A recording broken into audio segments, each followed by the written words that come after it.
4 years ago, I lived in a very large farmhouse that was converted into 2 apartments. The house was known as the Old Boys' Home. It was used to house boys with behavioral issues but was closed due to allegations of molestation. Anyway, I was living with my boyfriend and 3-year-old daughter at the time. My bedroom had a large fireplace that had been boarded up and painted over. I decided to push my bed up against it one day while I was rearranging things. It was like a headboard.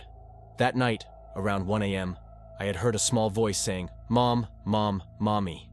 I had sat up in bed but didn't see anything, so I reached over my boyfriend trying to grab my daughter and put her in our bed. I kept feeling around, and I was still hearing the voice but I couldn't feel her. My boyfriend woke up and turned the bedside lamp on, asking me, "What the hell are you doing, Audrey?" I explained that Amelia was trying to get in our bed and I was reaching for her. There was nobody there. My daughter was sound asleep in her room. Then the next night came. Around 1 a.m. again, my dog had started to whimper at outdoor, so my boyfriend got up to take him outside. You know that feeling in a bed when someone lies down next to you, where the bed pushes in and there is a warmth in your back? I felt that, so I assumed my boyfriend had come back to bed. I rolled over, my boyfriend wasn't in the bed, and I felt the fucking bed release pressure. Whatever was laying next to me has gotten up in that second. I moved my bed the next day to the other side of the room, and I never had another incident in the 2 years I remained in that house.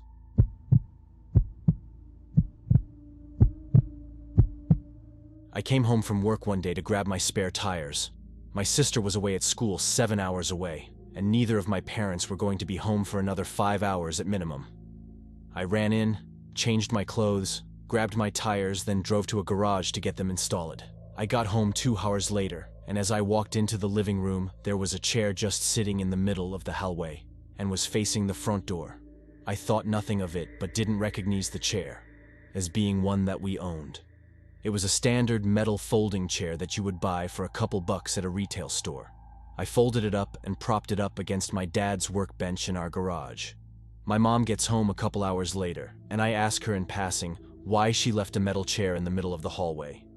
She tells me we don't own any metal chairs, and that she hadn't been home up until an hour ago. I told her I came home, and there was a metal chair just sitting in the middle of the hallway after I had gotten back from the garage. She told me to show her the chair, and when I went out to the garage to show it to her, it was gone. I looked high and low for that metal chair but couldn't find it. I swore to her that I wasn't on drugs and that I wasn't imagining things. She thought what I was telling her was strange but didn't pay much attention to it. I never saw that chair again, nor do I know where it came from or where it went. For as skeptical as I am, there is certainly stuff we can't explain. Before my grandfather passed away, he had a really bad stroke. The day before his stroke, I walked into my bathroom. I live with my fiancée, hours from the rest of my family, and at this point, they had not been over in months, and I can smell my grandparents' bathroom. My grandma always had this distinct fragrant spray that smelled weird but good.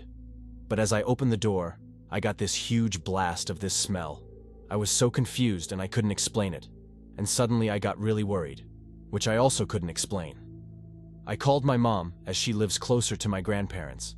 And she told me my grandfather had a stroke, and his heart was damaged, arteries were clogged, and that it wasn't good. It was trippy as hell. My mom used to eat ice, so when my sister and I were younger, we would be asked to fill her glass with ice. Well, one day I hear my mom ask for ice. I open my bedroom door, walk down the hall, and open my parents' room door and grab her glass. She looks at me all confused and asked what I was doing. I told her she asked for ice, so I was getting ice for her. Turns out she had just thought about hollering at me to grab her ice. When I heard her, it was plain as day and it sounded like it was right next to me. It sounded so normal that I didn't bother to realize that there were 2 closed doors and a long hallway between us. There have been a few others, but those were the 2 that always stand out. Like I said, there is certainly stuff we can't explain.